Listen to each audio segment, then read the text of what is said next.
This episode is sponsored by the Soul of Business Experience, a leadership community with curated resources for entrepreneurs, solopreneurs, and anyone intent on developing their leadership impact and supercharging their careers.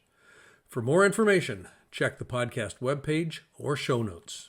Hello, and welcome to another episode of The Soul of Business with Blaine Bartlett. I am your host, Blaine Bartlett. And I do a lot of work with entrepreneurs, solopreneurs, entrepreneurs, folks that are not only just starting their business, but most of them have gotten over the revenue hump and they are actually looking for ways to scale. But there's a migration process that kind of comes into play there. And probably the biggest stumbling block that entrepreneurs run into, in my experience, is the lack of capital. They've got these dreams, they've got these aspirations, they've got these objectives, they've got plans, but they need to be funded. And income is one thing, but revenue is really kind of the holy grail that we're looking at here. And we want to manage expenses in the process. And the reason I'm talking about that is if you've got a way in your life to actually position what you're doing such that you end up with consistent and predictable income over time, you have essentially cracked the code for being able to fund what it is that you're trying to make happen. Now, not exorbitantly necessarily, but at least you know that you can count on something because you've got a predictable system in place. The reason I'm kind of going into that little box is my guest today has worked in real estate, and he's also working in the leadership development space pretty consistently here. And he's got a way of thinking that I think is worth bringing to the table. I had an earlier conversation with him as we were looking to see if this was a good fit for the conversation. My assessment was absolutely, there's no question about that. Since 2008, Rochon has set up his lifestyle in such a way, set up his business in such a way that he has not, now I want you to hear this, since 2008, he has not had a single month where he has not made money.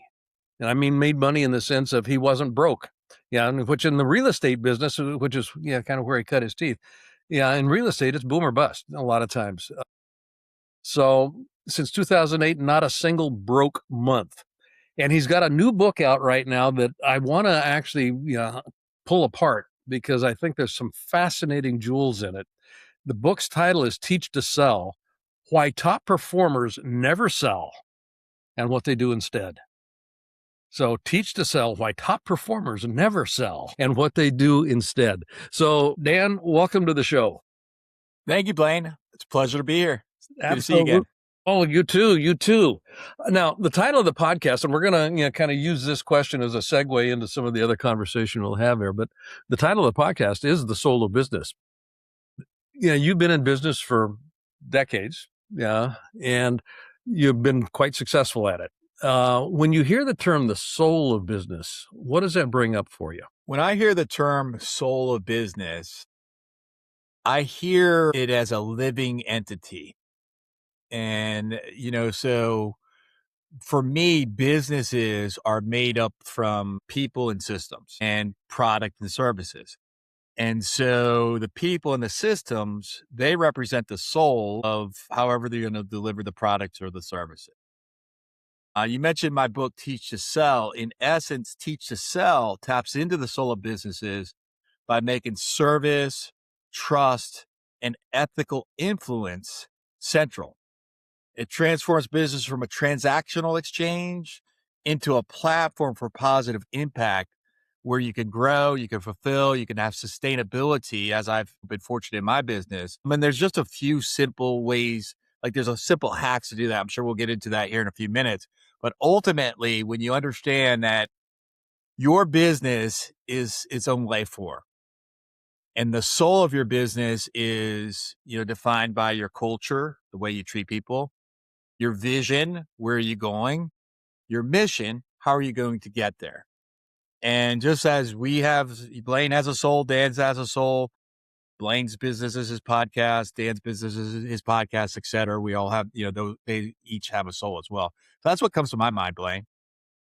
Love that. And partly what I love about it and really resonate with is the ethical exchange that you talked about. I mean, yeah, Adam Smith, when he wrote the Wealth of Nations, way back in 1776. Has anybody read that? I heard like no one's ever actually even read that book. I've actually read it, and I wrote the one that came before it, which was the. We You won't did go into not that. write the Never one. mind. You There did was not another one write that the came one that before that. But the idea in the Wealth of Blaine, Nations you is, did not write the one that came before that. I know that you claim to be an old man, but you're not that damn old. I'm not that old, no. But I read it. I read it. The theory of moral principles. There's a whole thing in there. But around ethic, this is what I think is fascinating about the work that you're doing with the clients with whom you actually interact. You mentioned transactional. Customer satisfaction has been a metric that businesses have used for years to measure how they're doing. And the difficulty with customer satisfaction metrics is it's transactionally organized. Was this transaction satisfying to you as a customer or not? And if somebody stubs their toe in that process, then you get a negative mark. So I've got a dissatisfied customer. The other side of that is not a customer satisfaction metric. It's a customer loyalty metric, which kind of goes into the net promoter score and, all of the sorts of things that kind of organize around that. But loyalty, I can stub my toe in a transaction, but if I have been paying attention to the human side of things, the interaction, that ethical exchange, I can stub my toe and there's a period of grace that I'm allowed to make right. And Yeah. from a real estate perspective, I know that makes a big difference. From a business perspective, just generally, it makes an enormous difference in terms of how people continue to interact with my product or my service. With Teach to Sell, when you're looking at selling, most people think of selling as a transactional process. And this is why I was intrigued in part by the subtitle, Top Performers Never Sell. What do top performers do instead? I want you to imagine, if you can think back to your favorite teacher, coach, or guide. And if you're watching or listening to this right now, if you're not driving, I'm going to invite for you to even consider to close your eyes if you can and think back. See them. Feel the way you felt when they believed in you. Hear their voice. Really, really grasp onto that person. Now, if you have your eyes closed, you can open up your eyes. And I want you to consider if that person walked into the room today and gave you advice, would you, at the very least, consider it? When I go through that exercise on a one-on-one basis, and I'm talking to you audience members, of course, Blaine, I'm talking to Blaine as well, but I'm talking to the audience members, when I get the response is almost 100% been a yes, I would follow that person's advice.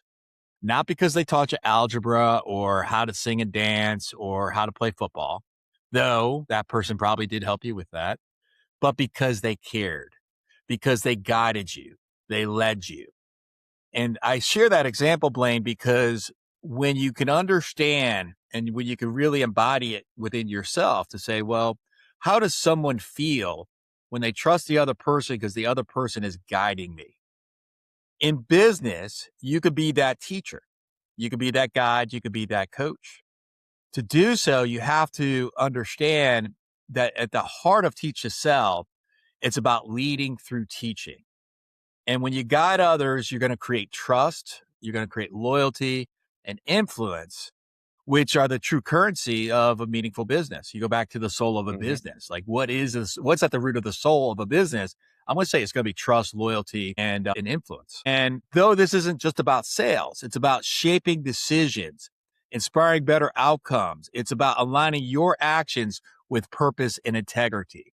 And when you could do so, when you could care for the other person, in the book, Teach to Sell, I give my definition of leadership, which is to teach another person to think so that that person can get what they want. When you approach a relational sales conversation, not a transactional sales conversation, a relational sales conversation, and you lead with what are they seeking? What do they want? And there's a lot of different tools that I go through in the book to be able to share how you can get to those answers. And then once you get to those answers, what do you do next? But for now, it's just about inspiring better outcomes and aligning your actions with that purpose and integrity that I shared. I love that. I love the way that you position that. And that metaphor, I think, is great. I'm going to, with your permission, I'm going to steal it and use it. Go for it. Go for it. One of the things that and it is a question I've asked my clients to consider when I'm working with them one-on-one as a leader, in a leadership coaching capacity. How do other people feel about themselves when they're in your presence? So that's Yeah. essentially what you're speaking about there. Yeah. So that connection. It also gets writ large in terms of the product or service that you're offering. How do people feel about themselves when they're in the presence of your product or service? And do they feel uplifted? Do they feel whole? Do they feel whatever in a positive context? I mean, I remember, when Apple came out with the iPhone, and that very first iPhone, I was doing and I'd been consulting with Nokia at the time for a couple of years. And when the iPhone came out, I mean, it was kind of like, do I go get one? I want to go get one. I got one. And here's the thing that was fascinating to me about this. The box that it came in, and people have heard me tell this story. The box that it came in was such a surprise. The packaging was so exquisitely presented that I almost didn't care what was inside it. As a matter of fact, I've still got that box that very first iPhone that I got came in. That first generation iPhone. I've got the box. I was so impressed with the attention to detail. And what that translated to me was the attention to the quality that I get to experience as a consumer because they cared about me. I mean, that literally was how things got connected in my mind. They cared enough about me as a consumer to actually start with the packaging Sure. before Yeah, I ever got to absolutely. the product. When you're working with, let's just say real estate, Okay. yeah, because you're very familiar with that. If I use this notion of packaging, quality, that structuring in such a way that the client actually feels needs that they didn't know that they had are being met, that unvoiced piece. How do you actually set that up with the realtors with whom you work, the folks with whom you coach? Because I've got a hunch that since 2008, the fact that you have never had a broke month in that string of months, there's something there about this. Yeah, and I like, Blaine, that you use a physical product because it's objective. So using the iPhone, for example, like it came in a box, it came in the packaging that's going to make you feel good, and that's a product. Mhm. In a service, it's a little bit subjective. It doesn't have teeth into it. There's not like a box, right? And so in a service, using teach to sell, I want you to think of the sale as a byproduct. So the core work is shaping thinking. If you're the sales professional, whether it's real estate sales or any other sales, right? It just or any type of ethical influence. It's about helping other people to know how to think so they can get what they want, helping them clarify their choices, setting up and guiding them so that the predictable problems of the future are addressed up front, because it's not just about like the beginning of it, but and I'll give you an example of this in a second of how you can, set their expectations up front. But it's also about guiding the people in a way that actually serves them. So every teaching moment in business becomes a step towards having that long-term loyalty and that reputation that's grounded in integrity. It's that like that box.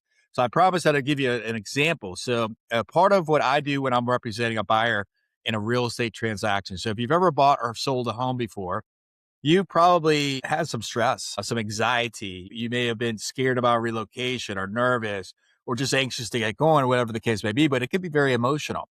And so one of the things that I share with when I'm working with my buyers is the experience of what they're going to have the day that they go under contract with a property, which is you're going to have buyer's remorse.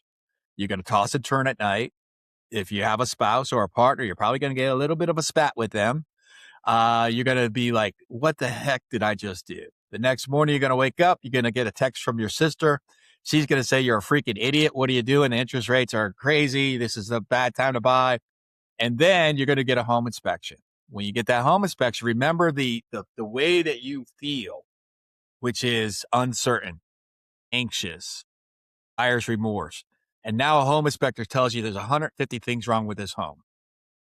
Now, at that point, your buyer, because you've already set them up for that expectation, looks at you as though if they still may be a little bit frustrated, but they look at you as though if you are a true professional, almost Nostradamus.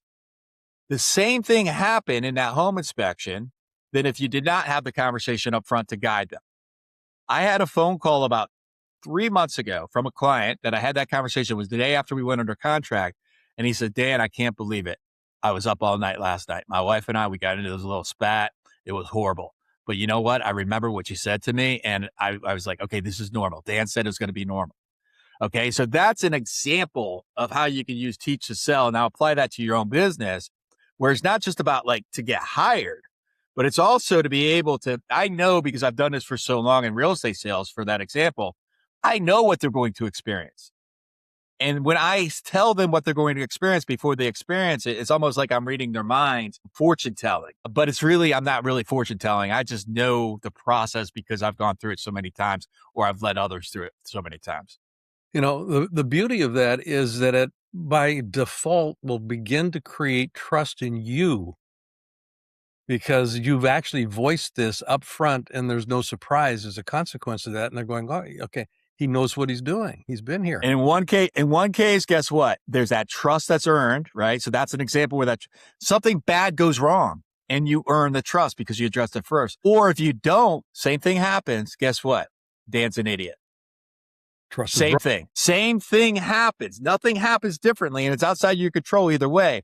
But what can you control is you can control, instead of having reactive conversations, which many salespeople have. Once upon a time, I owned a really large real estate brokerage, had about 150, 175 agents who worked with me. And every single day I'd get the same questions over and over and over again. And it was always like, Dan, I got this problem. How do I solve it? And I recognize it's all reactive. So I'm like, what if it's the same problem, different agent, different client, what if we instead approach this to handle the problem before it became a problem?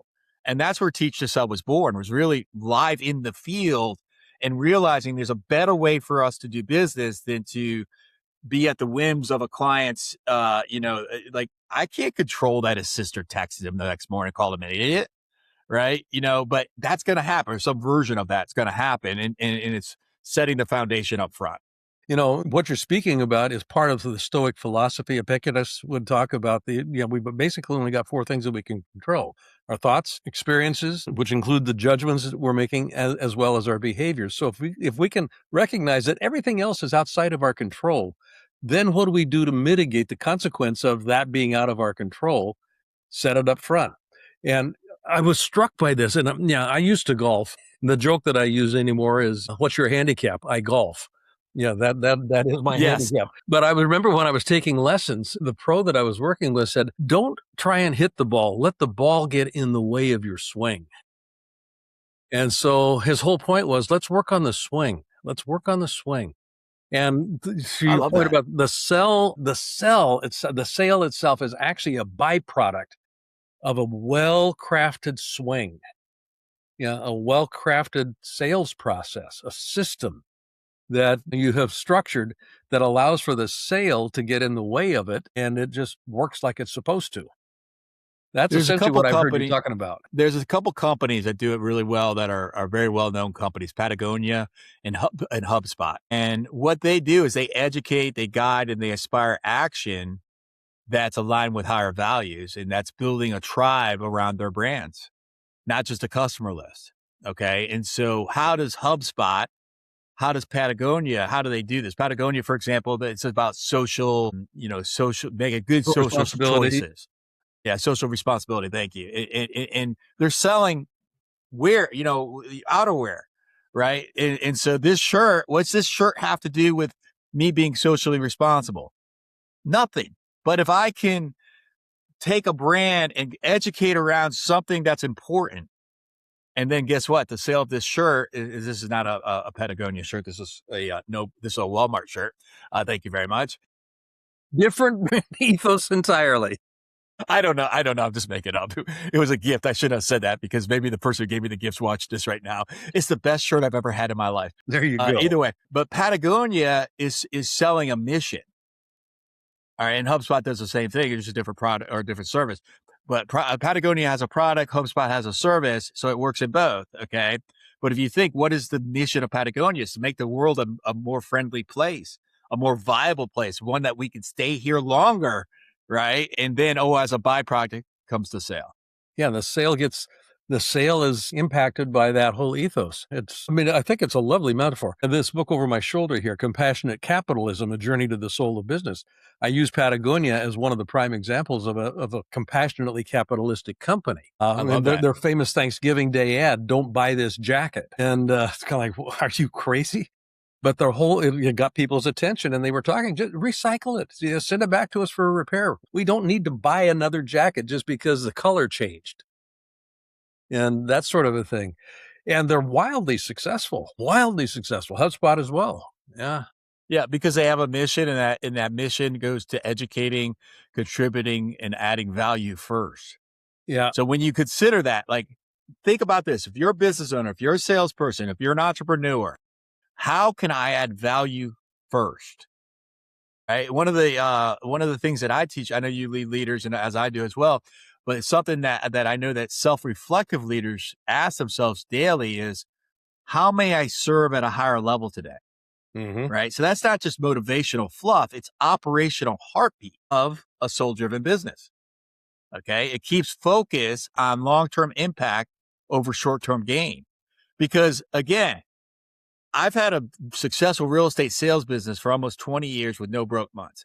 If anybody's been in real estate sales, you understand the magnitude of that. If you've not been in real estate sales, you're like, hey, that's great. Right. But if you've ever done real estate sales, you understand that that's of all the things that I've done, own a brokerage, written books, joint ventures with title companies, in mortgage companies. My biggest success in business has been that no broke months since 2008 as a sales professional, in a profession that has many, many challenges. Right. So every day I wake up and I say, how can I serve at a higher level today? Right. And that keeps that focus on the long-term impact rather than the short-term gain. When I know that if I'm going to make a decision today that's going to get a short-term win, but a long-term loss, no way, not going to do it. Right. So whether that be hiring or marketing or closing the next deal, you've got to align with purpose and integrity. And that's the heart of Teach Yourself. Right. And I'm going to go back to Adam Smith here, the invisible hands of commerce. That is codified compassionate capitalism in a very interesting way. The invisible hands of commerce, they are invisible, but it's essentially a reciprocity agreement. Yeah. I need a trading partner. I want to be sure you're taken care of, because if you're taken care of as my trading partner, that's going to come back to me. I will have a trading partner that I can count on, that I can work with. And that's, you start to put that in place as an ethos, as a philosophical foundation of what we're doing as a business. Then, you've got a pretty wide cornucopia, actually, that you can go play in. It makes a big difference in terms of how people feel about themselves in the business, but also the customer, your supply chain. All of that stuff comes into play. And that goes back to the original question you asked me, Blaine, which is, what's the soul of a business? Spot on. These are, as we dive into this conversation, everything that we're talking about right now are parts of that soul. What's the biggest challenge that you run into when you have actually set out to practice this, to set this in motion for yourself, but also maybe, with some clients that you've worked with? Well, the example that I gave earlier with the home inspection that only came from experience. So if I was starting in real estate sales today, I wouldn't know that that's a predictable problem. Okay. And when I started, I didn't. I had to have the experience myself as a sales professional, and then leading other sales professionals, observe that they're having the same experiences, and then say, wait, okay, there's commonality in this. Now that's a challenge, because if you don't have the time on task, you're never going to see it, or the experience. How do you overcome that? Well, that's where where great mentors come in, coaches, people that have the experience before you. Now, what's the challenge of that? Are they an adequate, qualified mentor or coach or guide? Okay. And maybe not. Right. So that's where you have to really use your work to be able to make those decisions. Something that I go through in the book is called a pre-decision compass. So this could be a way that you could qualify someone who is a potential coach or mentor, right? And so what the pre-decision compass is that before making a decision, I've already know what the decision is going to be. Okay. Like, so I know, like, any tough decision, whether it be hiring, firing, those are typically the toughest for me. It could be production, it could be profitability, it could be cash flow, it could be whatever the case may be. Whatever decision it's going to be, if I find what are the common decisions I'm going to be able to take. I'll give you an example. When I had a larger organization that I led, I would have from time to time one or two people come to me and ask me to do something that would be in their interest. Now, that's great. I want to help my people.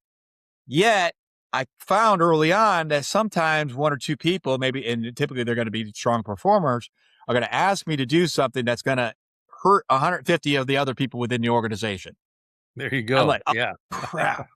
Right. Like, Yep. what do I do here? Right. And so I went through that a couple times, and then I said, wait, I'm going to decide before that happens the next time. I'm going to decide how I'm going to handle it. And the decision that I made was as follows. I will make the decision that's based for the collection of the whole and not the individual 100% of the time. Now, think about the stress that just lifted from me, the Yeah. thinking power. I don't need to think about it next time it happens. I just do it. Already set in motion. Because I've made a decision, a pre-decision, and I have a pre-decision compass that's going to allow for me to, to reflect on the patterns, the beliefs, the potential impact before it happens. Again, teach yourselves proactive, right? And I'm going to ask, does this action, does it empower others? Does it align with integrity? Okay. And these are the types of questions that I'm going to ask so that boom, now I have like my blueprint in front of me. And I know like it makes, business decisions much easier. You talk about, because we make hundreds of decisions a day. And to your point, a lot of them are, the names and faces have been changed to protect the innocent, but they're basically the same sort of a decision. And I love the way that you actually position that as a pre-decision process, because if I can get in front of it, all of us, not only am I reducing my stress level, but I'm also recapturing time. Sure. Yeah, Absolutely. an asset that I cannot replicate. So if I don't have to stew over this, I'll just make the decision because I've already made that decision. And I used to talk about that there comes a time when you've got to act on a decision you've already made. And people will go, what do you mean by that? And I said, well, okay, if you haven't already made decisions about some key things, there will come a time when you're going to have to make that decision. So let's get in front of that. Yeah. And I call that the pre-decision compass. And not only, so you're looking at the assets, what does that protect? Time, money, sanity, energy. Okay. I don't know of very many business owners who don't have some sort of level of anxiety within themselves. And yeah, right. And that level of anxiety is what makes us good business owners, because we're always sort of, and I'm not descriptive of everyone, but I know a lot of entrepreneurs, a lot of business owners, a lot of leaders who I've coached are always looking like what are the 50 different things that could go wrong so that I can avoid that. And that's that hypervigilance or that anxiety that helps us sort of see that. And when you already pre-decide, when you use a pre-decision compass, it'll gets all that to go away for you. I love it. Yeah. Andy Grove, who was the first CEO at Intel, was famous for, only the paranoid survive. That's about right. Yeah. So, Dan, where can people find out more about what you're up to? Yeah, I'd invite for you to visit www.teachtosellbook.com, and you can get a copy of the book. And when you go to that website, of course, you can get the book on Barnes and Nobles or Amazon or Books A Million or wherever you want. And you can find it anywhere. But if you go to www.teachtosellbook.com, the benefit of that is I'll give you access to 4 on-demand classes that go through the 4 pillars that are in Teach to Sell. We used to charge $10,000 just for those classes alone. Those 4 pillars, and we don't have time to dive into this, but just if you want to write one last note down today for the viewers, is belief is the foundation. After you believe in yourself, you got to then find business. So then it's lead generation. And then after you lead generate, it's going to be to scale your organization by finding systems and people. And then after you scale your organization, it's going to be about leadership. And you can get that on-demand class and a copy of the book at www.teachtosellbook.com. I love it. That'll be in the show notes, folks. So if you didn't write it down right now, that's going to be fine. Just look for it when the show notes come out and the episode drops. Dan Rochon, thank you so much. I've loved this conversation. This has been really good stuff. So appreciate you greatly. And folks, thank you for listening to Soul of Business with Blaine Bartlett. As I close off here, the admonition I always close with is find a way in your life to be a center of distribution, not a center of accumulation. I mean, that's how nature works. There's nothing in nature that serves exclusively as a center of accumulation. And if that's your focus, you're going to find that it's going to stagnate. Everything in nature gives whatever it has to give because it knows that that's how thriving is actually structured. Pretend like you're part of nature. Be a center of distribution in your life, and I think you'll be very pleased with what happens. And until next time, thanks for listening. This is the Soul of Business with Blaine Bartlett. Take care, and we'll see you on the next episode. This episode is sponsored by the Soul of Business Experience, a leadership community with curated resources for entrepreneurs, solopreneurs, and anyone intent on developing their leadership impact and supercharging their careers. For more information, check the podcast webpage or show notes. Hi, I'd like to ask you to do something for me if you wouldn't mind. If you like this episode, I'd like you to not only subscribe on your favorite site, but I'd also like you to give a rating. Ideally, a 5-star rating would be greatly appreciated. But I think more importantly also would be just some comments. That helps with the algorithm and it helps build the audience with this. And more than anything else, if you could invite somebody else to listen, just share this episode with a friend, with a colleague. And I'd like to see how we can grow the soul of business. I think it makes a difference. Thanks.